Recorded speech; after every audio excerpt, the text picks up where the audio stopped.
Let me start by apologizing for the Chief of Defense Staff.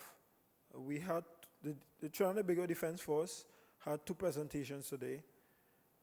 And this slot was for the Chief of Defense Staff, and in the afternoon, the Trinidad and Tobago Coast Guard.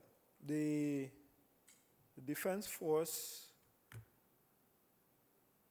made up of the formations of the Defense Force.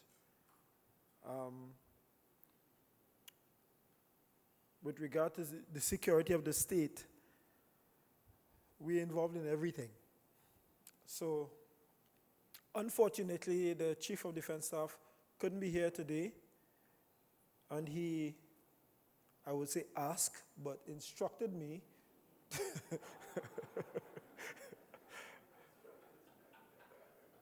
to amalgamate the 2 presentations for this morning. And of course, I was happy to oblige. So,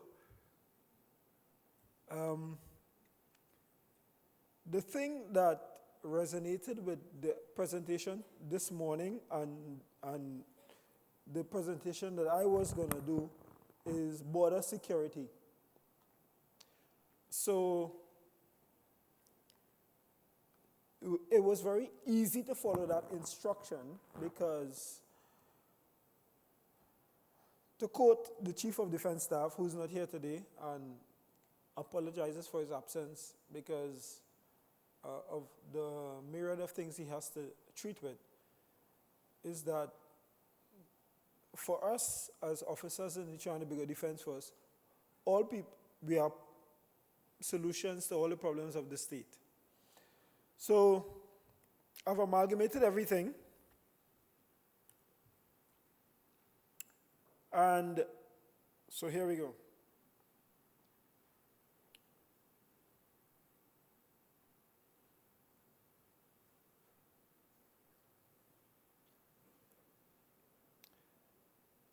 So what I've done is try to amalgamate the issues of border security, but the role of the Trinidad and Tobago Defense Force. And I'm not sure how this thing in my hand works.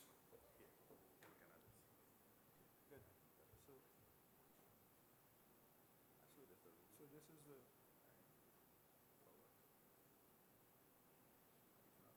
It's not working.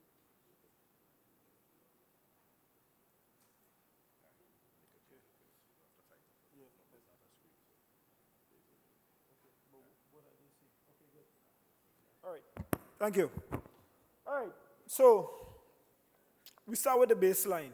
Trinidad and Tobago is a state, and in all states, regardless of what you do, economics, social development, education, whatever, this is relevant, and this is the baseline.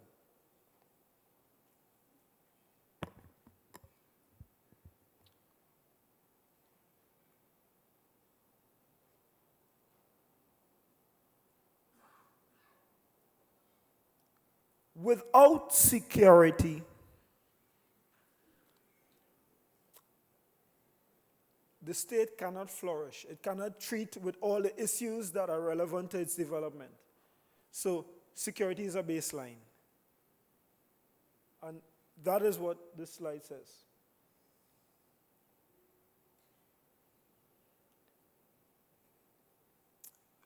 In Trinidad and Tobago, as all the other states in CARICOM, these are the regional threats that we face.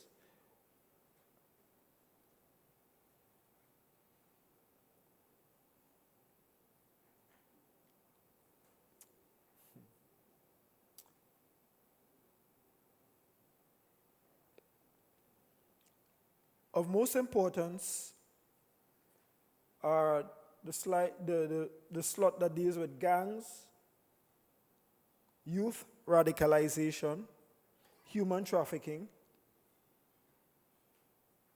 and the like, because those are the drivers of our security dilemma. In Trinidad and Tobago,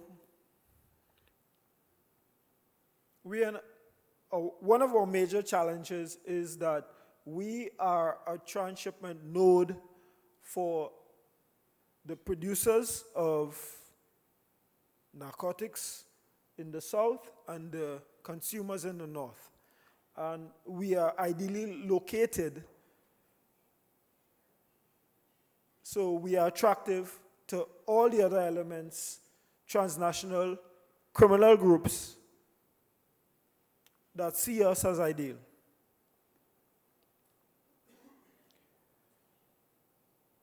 Before I continue, all the slides I'm showing is a threat analysis. And the threat analysis looks at where are we and why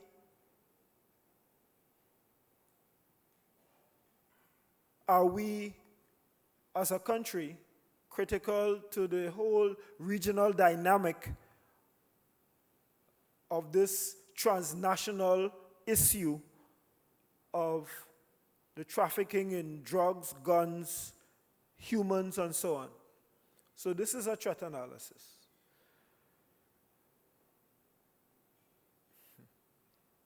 This is kind of good. So, the United States Government Accounting Office,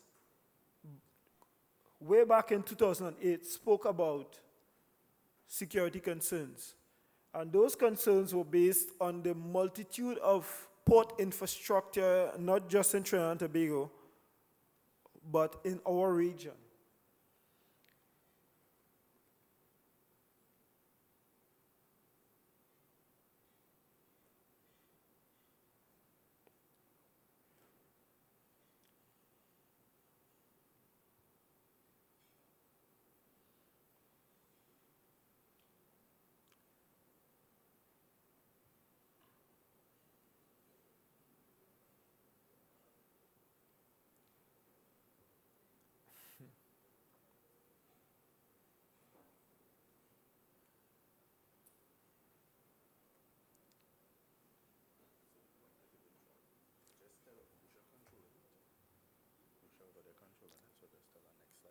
Okay, good.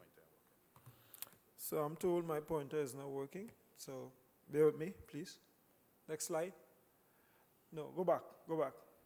Back, back, back. Okay. So, the Government Accounting Office of the United States highlighted over 7 years ago one of our challenges, which speaks to the variety of port infrastructure in this region.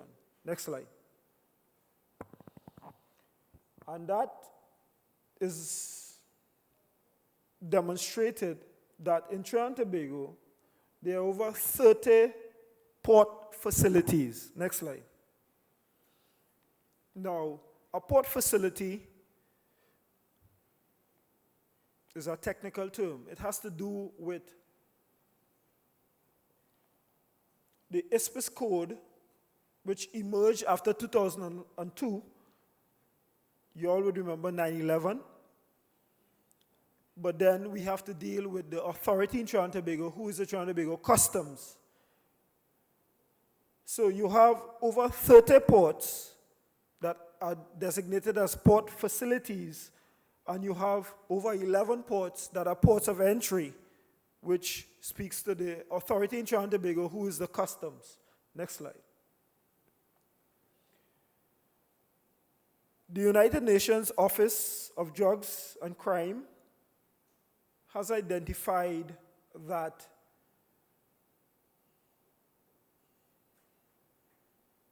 with regard to container traffic, we have over 500 million 20-foot equivalent units of containers entering countries globally in Trinidad and Tobago, and less than 2% is inspected. In Trinidad and Tobago, it might be less than 2%. Next slide. Before I continue, what I'm trying to do is establish a threat analysis, which, for all of us gathered here, gives us a perspective in Trinidad and Tobago. What are the factors impacting, affecting us as a state in ensuring essentially border security. So I will speak about the Trinidad and Tobago Defense Force, but because Coast Guard had to speak about border security, Defense Force had to speak about border security, I'm trying to amalgamate the two. So in terms of our security, we have an exclusive economic zone, which speaks to our right to explore these spaces for economic gain. Next slide. And of course, this is the pièce de résistance. Our economy is driven by energy. Next slide. One of our many challenges is porous borders. And this slide depicts the number of the number of bays and points you can enter in Trinidad or Tobago without being recognized. Next slide. Next slide. Next slide. So what I've done is drill down it's a funnel effect, the regional perspective, national perspective, to what plagues us. And this is what plagues us. Illegal trafficking, drugs, gangs, and guns. Next slide. So what we have in Trinidad and Tobago is a state, some might say under siege. I wouldn't be so dramatic, but we have some serious issues to address. So we have challenges to rule of law. And that slide reminds me of somebody that taught me a few years ago, Dana Sita Hall. Firearms-related crime, youth violence and delinquency. And this culture that promotes the gun as a solution and power as a solution to every conflict or problem that we might have. Next slide. The Trinidad and Tobago Defense Force, as a noble and constant servant of the state, has engaged in a number of activities aimed at ensuring that we are relevant to treating with these problems. So, from the Trinidad and Tobago Regiment to the Coast Guard to the Air Guard, we have been looking at infrastructure and assets. In terms of our interaction with agencies like the Trinidad and Tobago Police, we have continued to engage to ensure that we can support their legal actions and adding value to what they do. But in our own right, we have focused on the softer side of security, which has to do with root cause. And many of you may be aware of our work, primarily led by the Trinidad and Tobago Regiment, in areas like the Trinidad and Tobago Conservation Corps, and MILAT, MIPAT, and so on. So the Trinidad and Tobago Defense Force continues to work within its boundaries to make sure that we are relevant to our partners in providing support. The technical thing about the Trinidad and Tobago Defense Force is that we are not essentially a lead agency. We are a support agency. So a lot of the actions that we undertake are driven by requests from the police service and other agencies. And in a democratic republic, that is how it should be. Next slide. This is a representation of the chain of command of the Trinidad and Tobago Defense Force, comprised of 4 formations: the regiment, the Coast Guard, the Air Guard, and the reserves. Next slide.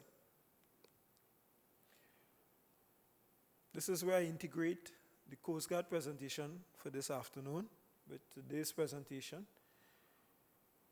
There's been a lot of talk about border security, and I, as the commanding officer of the Coast Guard, I just want to share with you some of the things we are doing in the Coast Guard. Because we understand the criticality of our role with regard to the defense force, but also our relevance to security in the state of Trinidad and Tobago. So we have generated a new strategic plan.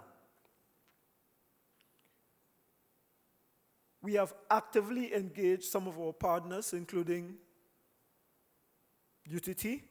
And before I proceed, I just want to recognize the efforts of UTT in hosting this symposium today. Dr. Patton and other members of the UTT, because these are the kinds of fora that we need to address the issues that affect us all. So please join me in recognizing the work of Dr. Patton. So you might have heard of asset acquisition, which are not complete. So we're in the midst of an asset acquisition. Aligned to that is the Coast Guard being able to man these assets and provide security for all our citizens.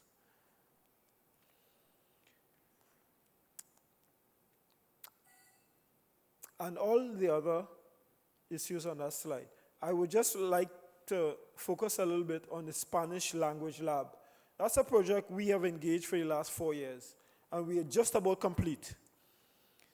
A lot of our interaction in our waters in Trinidad and Tobago speak to the language of Spanish.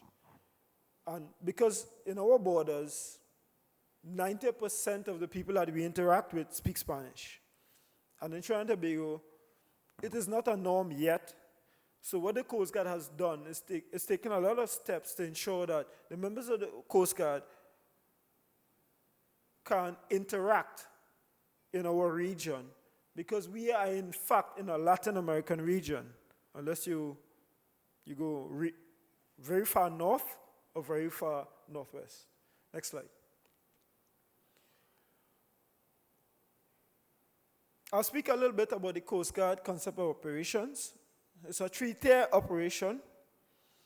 Tier 1 speaks to the archipelagic waters of Trinidad and Tobago.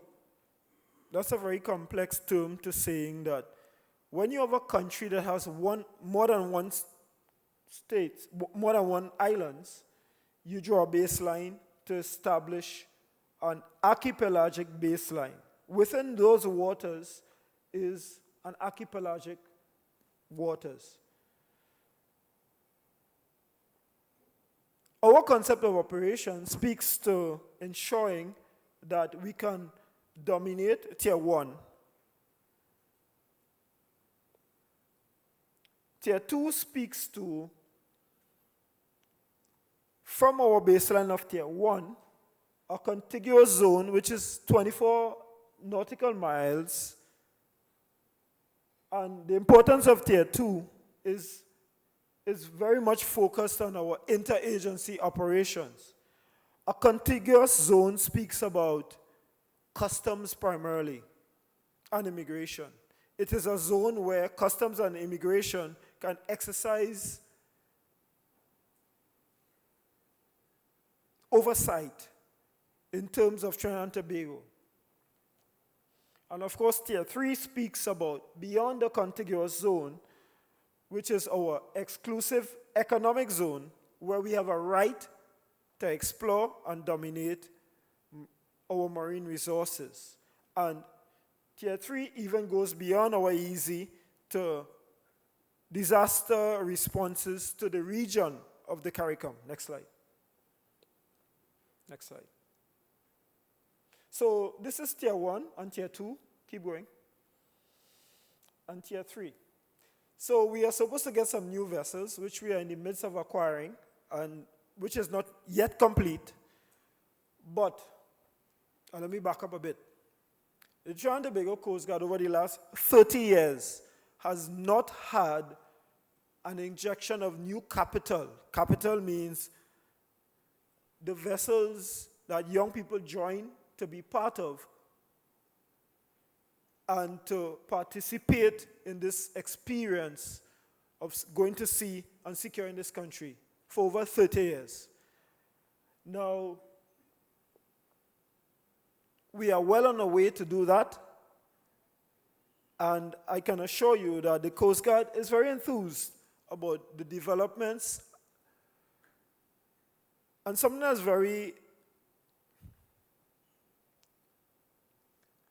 I would like to highlight is actually the nexus between the outgoing government and the incoming government, with the recognition that the security of the state of Trinidad and Tobago needs to transcend the politics of parties in Trinidad and Tobago. And that has helped us a lot, which means that the projects that were ongoing will continue. And it means that as an agency in the state of Trinidad and Tobago, the anxieties that we as professionals, or some of us might experience, has sort of diminished to some point. So this is the concept for the Trinidad and Tobago Coast Guard concept of operations, which speaks about Tier 1, Tier 2, Tier 3. Next slide. This is a 2-minute video which encapsulates that.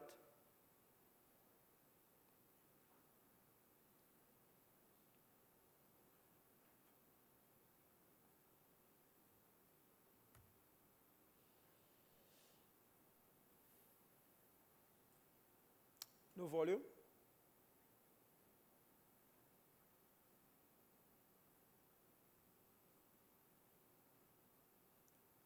Trust me, it's much better with volume. I'm sorry.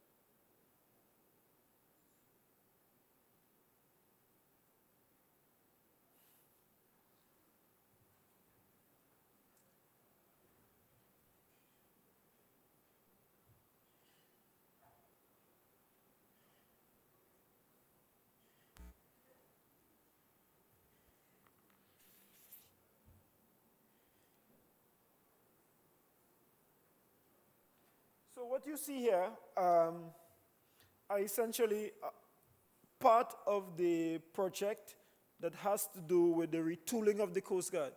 So I cringe every time our partners speak about border security and what is the Coast Guard doing.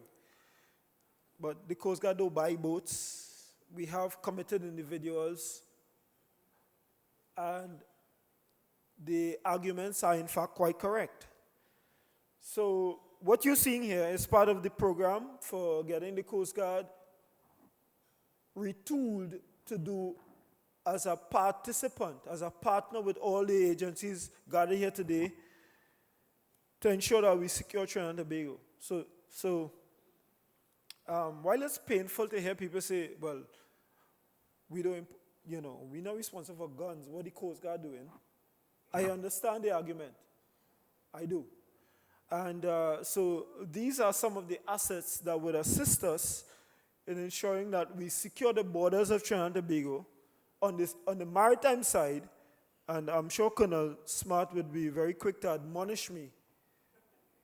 On the landward side, as a defense force, we have soldiers in partnership with agencies like the police, customs, and so on, to ensure that this whole system works. It's not about any individual group or agency. It's about the collective integration of all the agencies to ensure that we secure Trinidad and Tobago.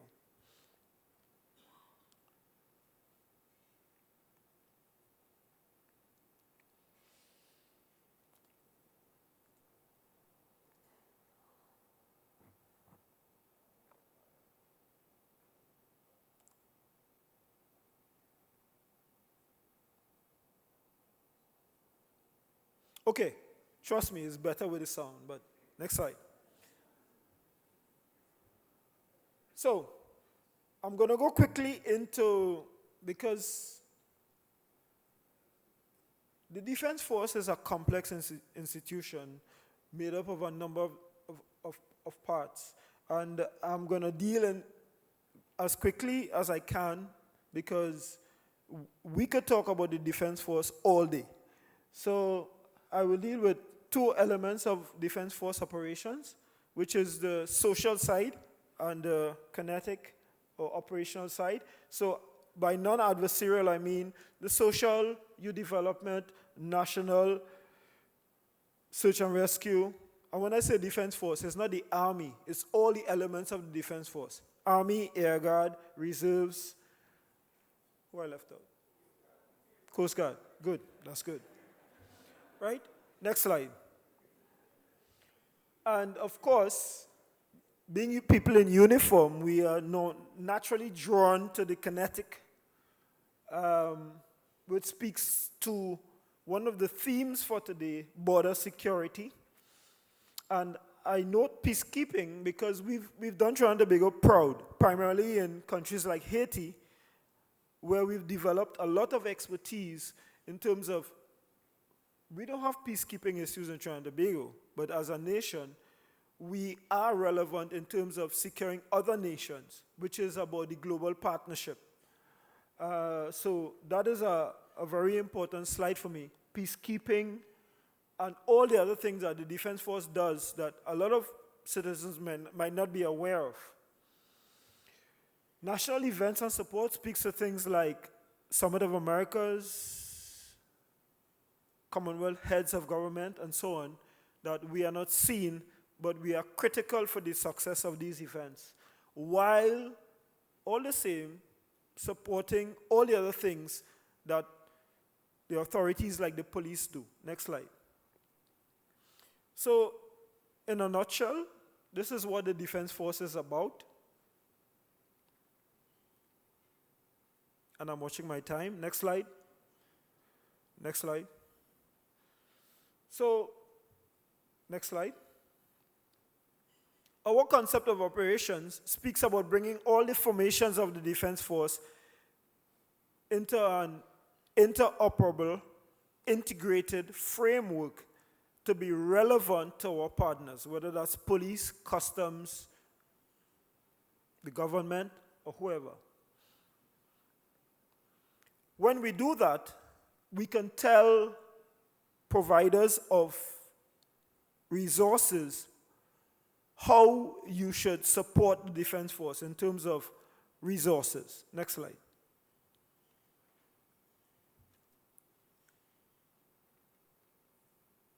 Next slide.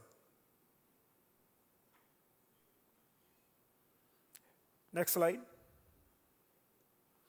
So our objective is to ensure that in Trinidad and Tobago, the Defense Force can secure the state of Trinidad and Tobago by providing a blanket of security, both on the maritime side and on the landward side, in partnership with agencies like the police and the coast and the customs.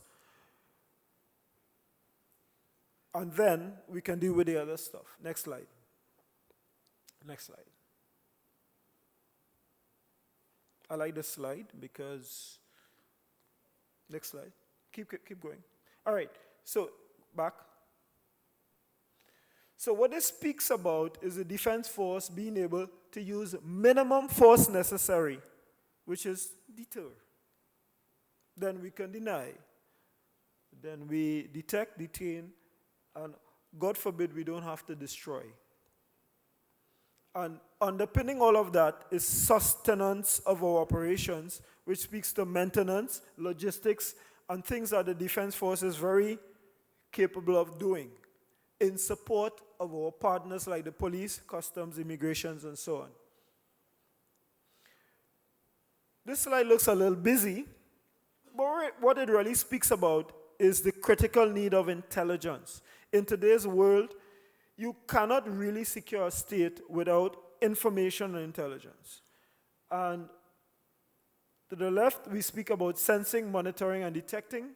That speaks to all the assets of the Defense Force working to create domain awareness. On the right, interagency, regional, international speaks about the Defense Force working with agencies such as JIATF South, the DEA, and so on. And together, you have fusion.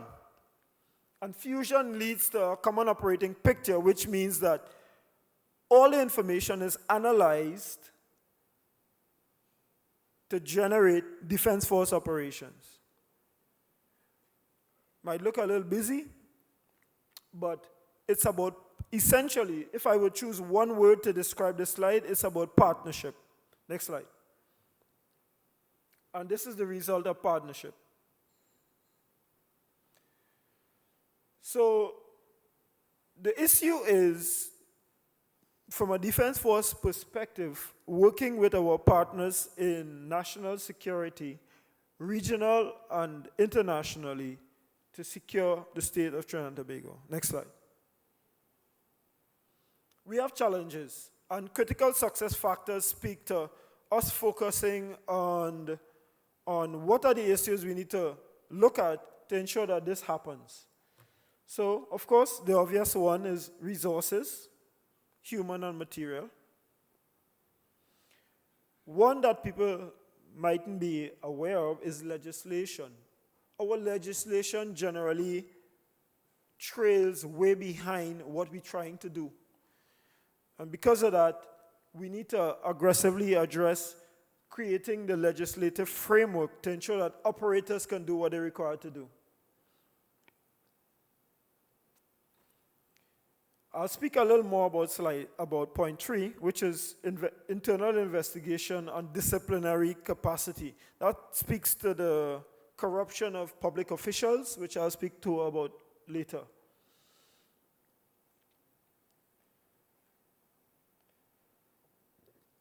Align intelligence, architecture, and procedure. Trinidad and Tobago has a lot of intelligence agencies. As an end user, the Trinidad and Tobago Defense Force has had great difficulty utilizing the products of the intelligence community. We need to do better in leveraging and aligning the efforts of our intelligence.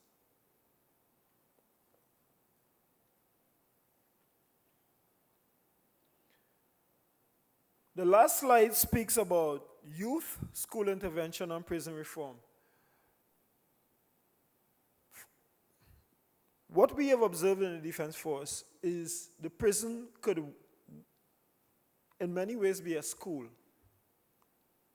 corrupting, schooling, and preparing individuals at a lower level for higher level crime.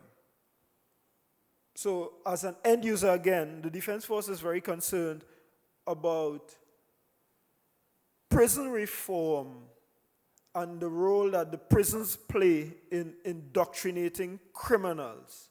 It is something we need to address and separate from the cut and thrust of normal criminality. So, and aligned to that is the issue of schools and school reform, educational reform, where a student may end up very shortly from a bad decision as part of the prison system and a recruit for much more dangerous activity. We need to focus on that. Next slide. Next slide.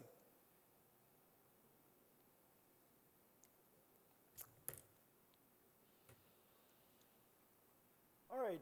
So my challenge was the Coast Guard was supposed to speak about border security, and the Defense Force was supposed to speak about border security. So this is the coming together of both objectives. Next slide.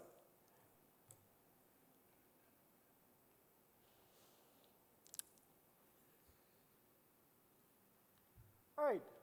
So I thought this very relevant, and I'll ask you to read it, please.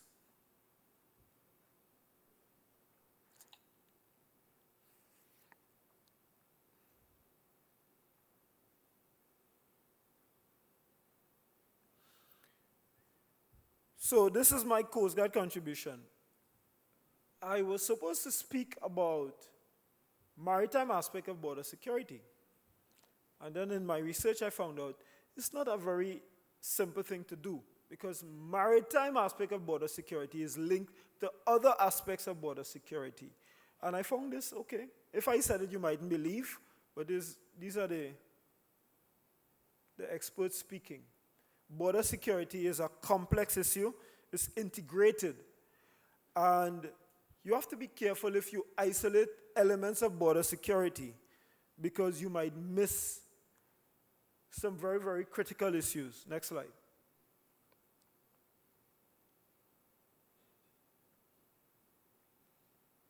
And I invite you to read.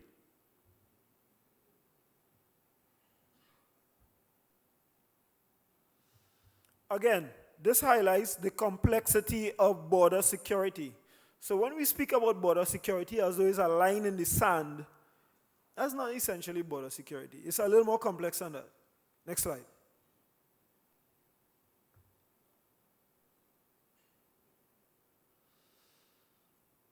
So, as I continue to research, there are three critical elements of border security: detection, interdiction, deterrence. Next slide.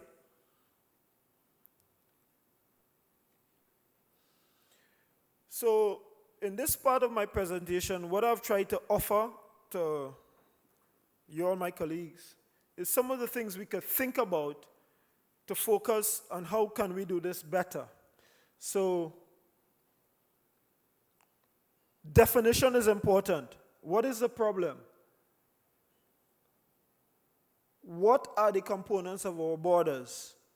And I have a few here. Airports. We have, well, the second slide is incorrect. There are more than 6 approved ports of entry, as my customs colleagues would inform me. We have maritime boundaries from the archipelagic boundary to the territorial seas, to the contiguous zone, to the EEZ. Next slide.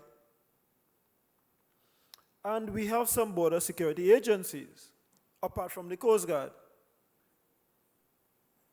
The regiment is a border security agency, so is the police, so is customs, so is port police in areas like Plebdeco, Port of Spain, the Port of Spain, Scarborough, private security, and most importantly, intelligence agencies. Next slide.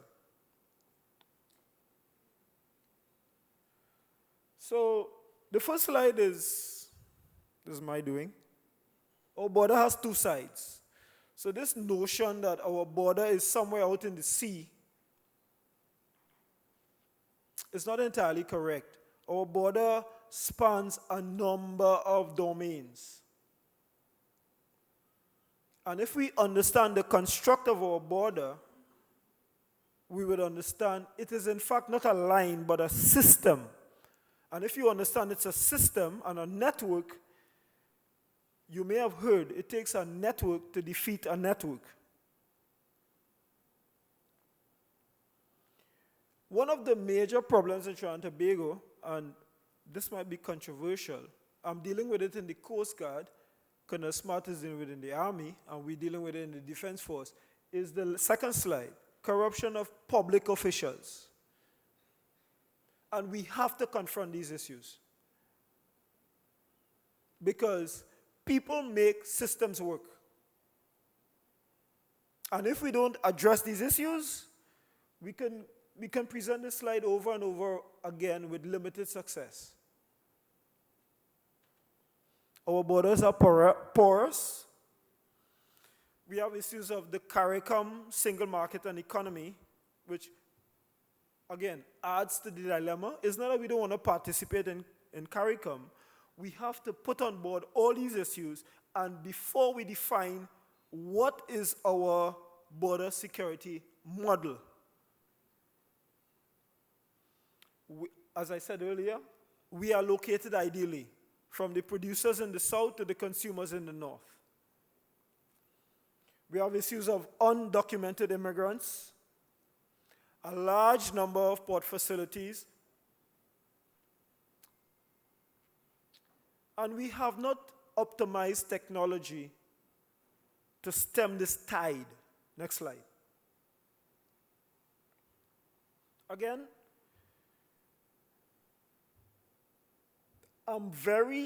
in terms of my own approach, I look at the theory, I look at the people who have done this better than I have, before I develop what is my model.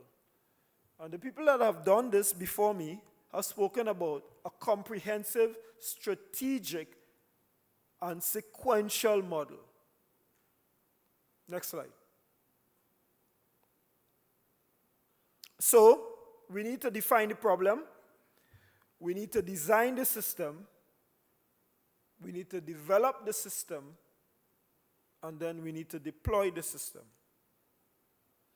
I'm not sure we've done that. Aligned to that is the regional dynamic. The transnational criminal networks that operate in our region are very connected. They understand technology. They understand networks. They are ahead of us.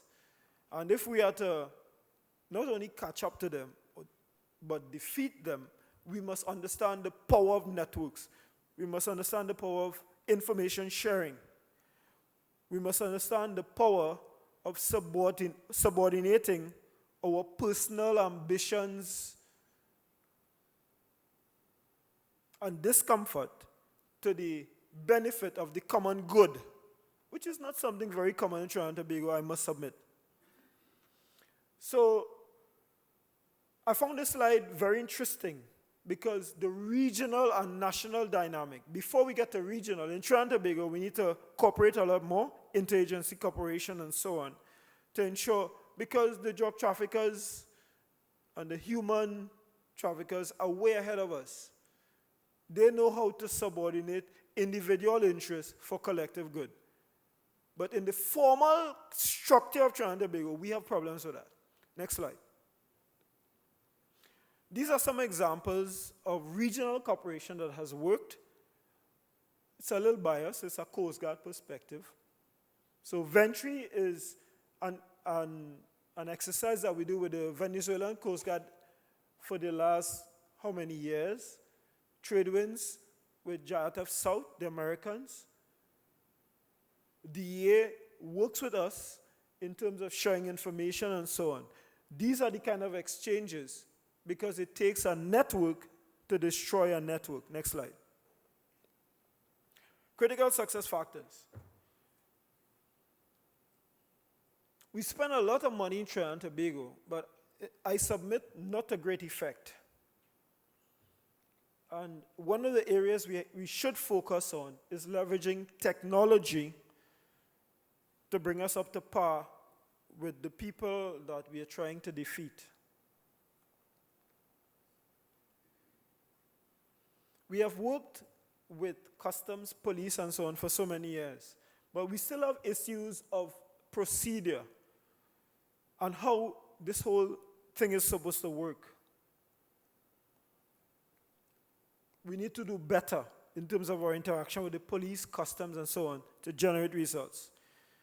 No, I'm heading into some really sensitive areas here, and Colonel Smark might talk to me afterwards. But we need to treat with these issues if we are going to transcend the baseline where we exist and get to another space where we can excel.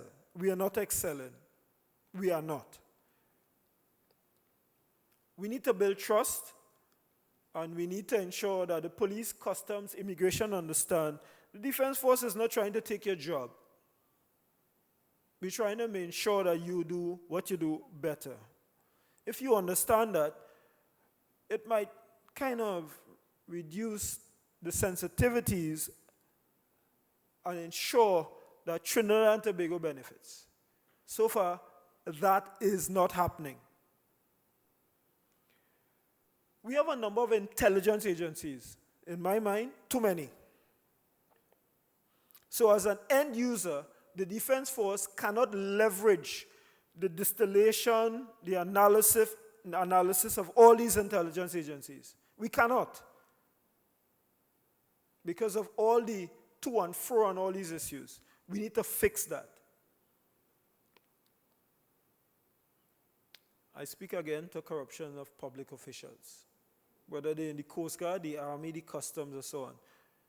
We need to send an example that this is not a course of action that is rewarding.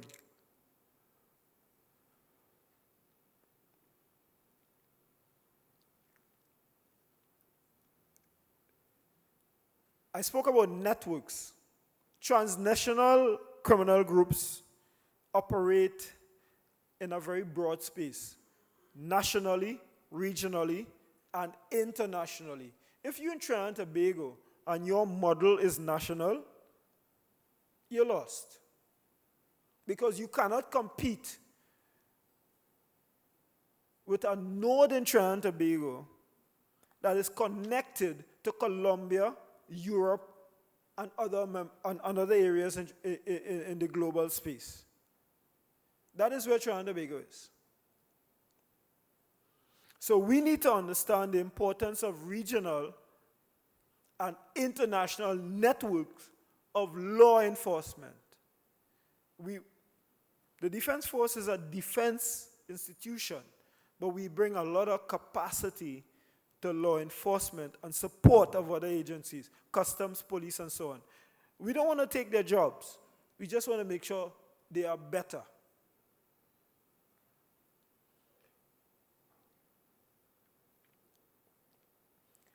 And this speaks to the last slide. We cannot get better unless we train, unless we identify the gaps in our architecture and fill those gaps. If we go around these cycles over and over and over again, we continue to have these seminars, we look good and so on, but there's no reduction in the threat to the state of Trinidad and Tobago. Next slide.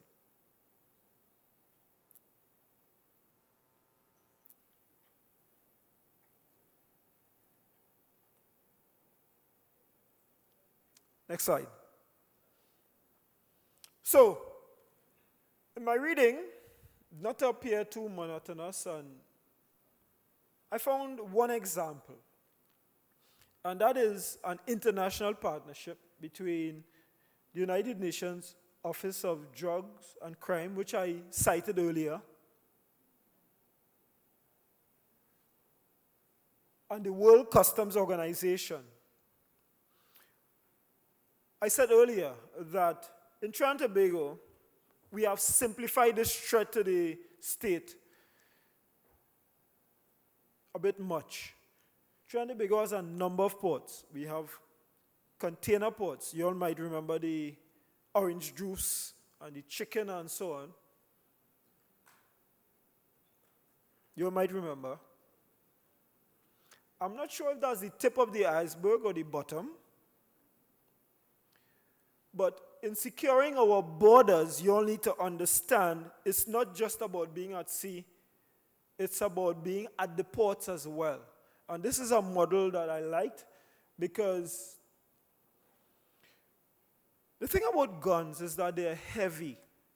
And what I found strange is that most of the small boats that we intercept, they could only bring 3 or 4 guns. I am yet to understand the volume of guns coming into Trinidad and Tobago.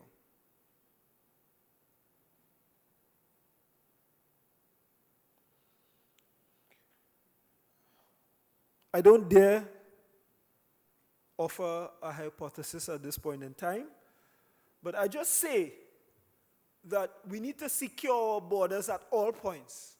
Ports, Coast Guard will do what it has to do. We are working on that. Army will do what it has to do. Air Guard will do what it has to do. But something is missing. And I like this model because this speaks about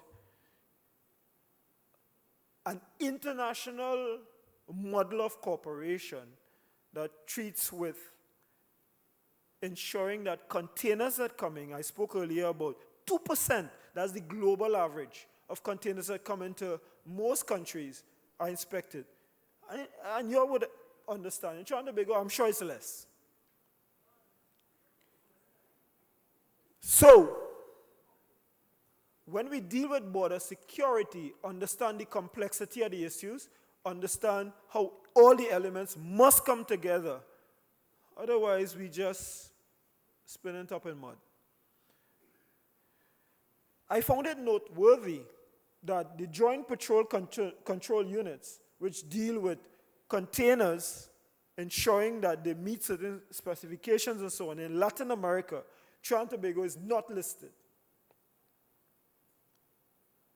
These are the countries in our region that has taken the step for international partnership to ensure that where border security, most people think border, okay, that's not border.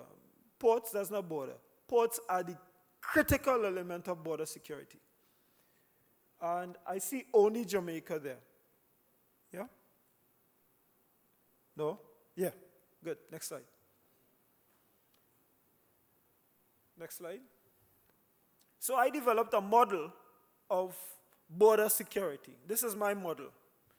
Define the problem, design the solution, develop the solution, deploy the solution, and then we deal with operational issues.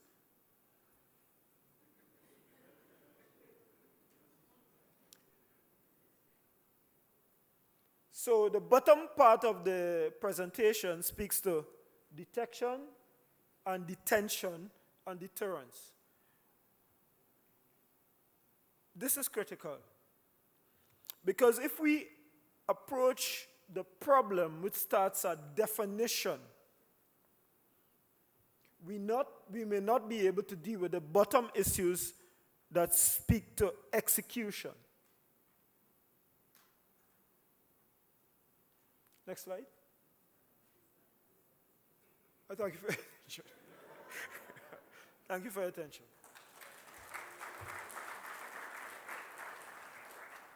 Okay, ladies and